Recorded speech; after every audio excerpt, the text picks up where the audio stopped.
नमस्कार, मैं वर्षा परगट आप सभी का स्वागत करती हूँ हमारे चैनल में कनेक्ट स्ट्रेट में। दोस्तों, कल दो तीन जो न्यूज़ आई थी, ब्रेकिंग न्यूज़ ही थी वो। पहली तो ये था कि शरद पवार ने एनसीपी का प्रेसिडेंट तरीके से इस्तीफा दे दिया।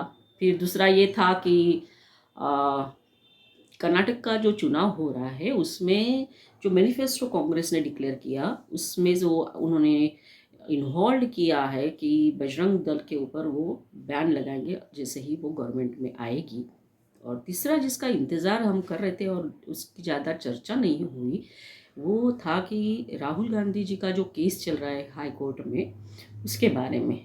तो बाद में पता चला कि हाई कोर्ट ने जो जजमेंट है वो जून में देने का फैसला किया है, क्योंकि अभी जज साहब जो है वो वैकेशन पे गए हैं।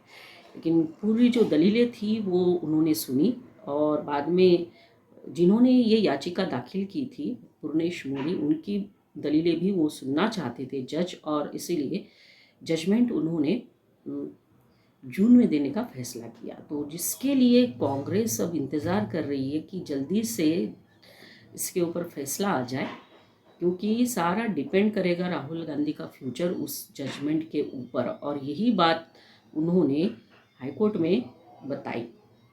देखिए, कोर्ट में क्या हो रहा है उसके बारे में हम नहीं बोलना चाहेंगे, क्योंकि वो हमारा अधिकार भी नहीं है। लेकिन एज अ कॉमन सिटीज़न जो भी कुछ मन में आता है वो हम आपके साथ शेयर करते हैं। तो कभी कभार लोगों को ऐसा लगता है कि हम किसी पार्टी को फेवर करते हैं, हम किसी के पार्टी के अगेंस्ट बोलते हैं। बस हमारा एक ही है कि जो भी सच होता है उसके बारे में थोड़ा बहुत चर्चा की जाए। बाकी ऐसा कोई उद्देश्य नहीं है हमारा किसी को फेवर या अगेंस्ट में जाने का। हम करेंगे कि राहुल गांधी जी का जो केस है और राहुल गांधी जी जो बोल रहे हैं उसके दो साइड्स है।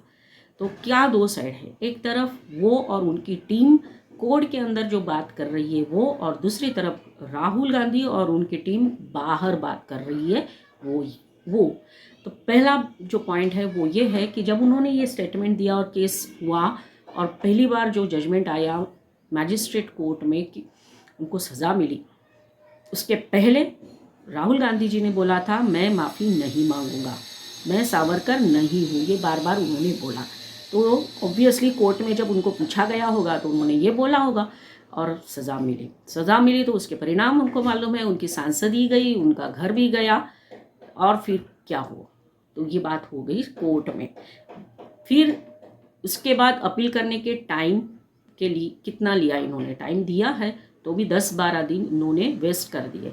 देखिए, ये डबल जो साइड बता रहे हैं उसके बारे में ही बात कर रही हूँ।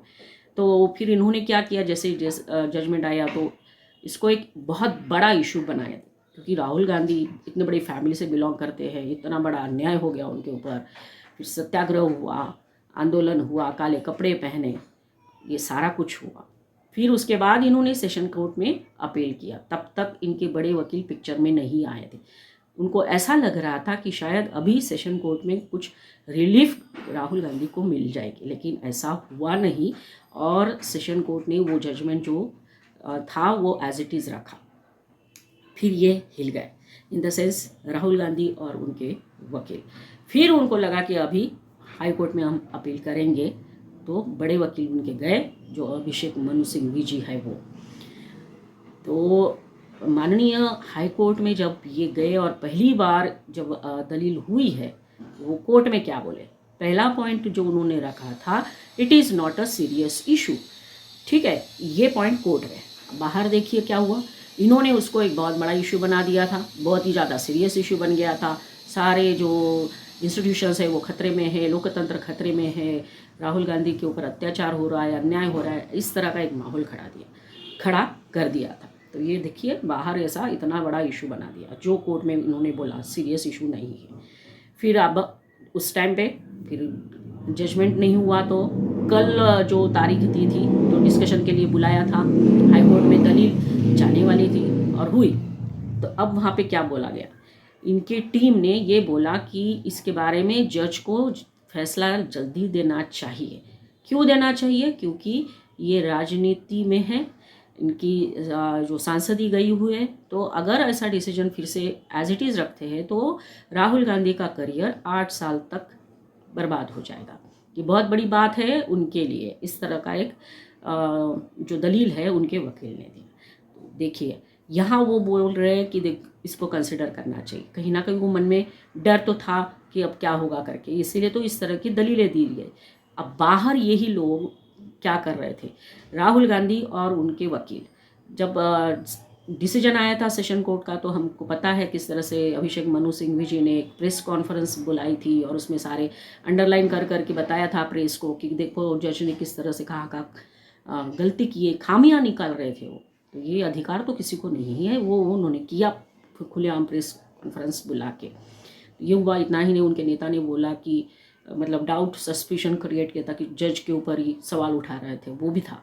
तो यहाँ एक बात बाहर, दूसरी बात, दूसरा ये कि ये लोग जो अंदर बोलते हैं कि ये 8 साल की सज़ा, जो 8 साल जो बर्बाद हो जाएंगे, इनका करियर ख़त्म हो जाएगा, तो वो अंदर जो बोलते हैं वो बाहर क्या होता है। बाहर राहुल गांधी और उनकी टीम ये बोलते हैं कि कुछ भी हो जाए मुझे उसकी परवाह नहीं, मुझे सज़ा भी हो जाए तो भी परवाह नहीं, जेल जाऊंगा तो भी परवाह नहीं, मैं सच के लिए लड़ता रहूँगा, सच के लिए बोलता रहूँगा, सच बोलने की कीमत चुका रहा हूँ, ये बोलते। इतना ही नहीं, उनकी बहन तो और आगे जाके बोली कल परसों की मेरा भाई डरपोक नहीं है, वो देश के लिए गोली भी खा सकता है। ये स्टेटमेंट है, मतलब अंदर कुछ और बाहर कुछ ये बोल रहे हैं। तो ये हम बोल सकते हैं ना, डबल स्टैंडर्ड जो गेम है वो इस तरह से खेल रहे हैं। तो शायद ये जो है ये बातें सबने सुनी है, इवन मुझे लगता है जो पेपर पढ़ते हैं सभी को पता है, या न्यूज़ सुनते हैं उनको सभी को पता है किस तरह से ये बात करते हैं बाहर आके।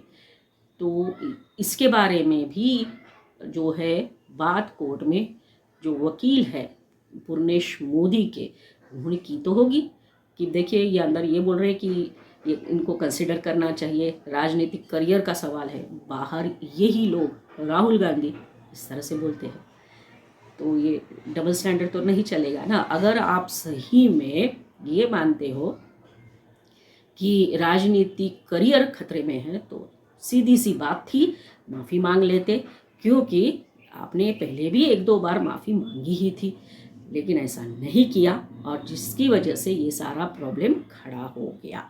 आज बस इतना ही हम बताना चाहते थे कि अंदर ये लोग इस तरह से बात करते हैं और बाहर जो है वो इस तरह से बात करते हैं।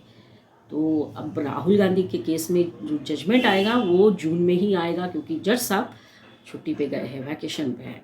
तब तक राहुल गांधी के ऊपर ये तलवार लटकती रहेगी कि मेरा क्या होगा क्या नहीं होगा। भले ही वो दुनिया को बता रहे हैं कि हम डरते नहीं हैं, लेकिन डर तो ज़रूर अंदर होगा ही। तो आज का मेरा ये वीडियो आपको कैसा लगा ज़रूर बताइए। अच्छा लगा हो तो लाइक करिए, शेयर करिए, कमेंट्स देना मत भूलिए। जिन्होंने अभी तक मेरा चैनल सब्सक्राइब नहीं किया है तो सब्सक्राइब कर लीजिए। अगले वीडियो में फिर मिलेंगे, तब तक के लिए धन्यवाद।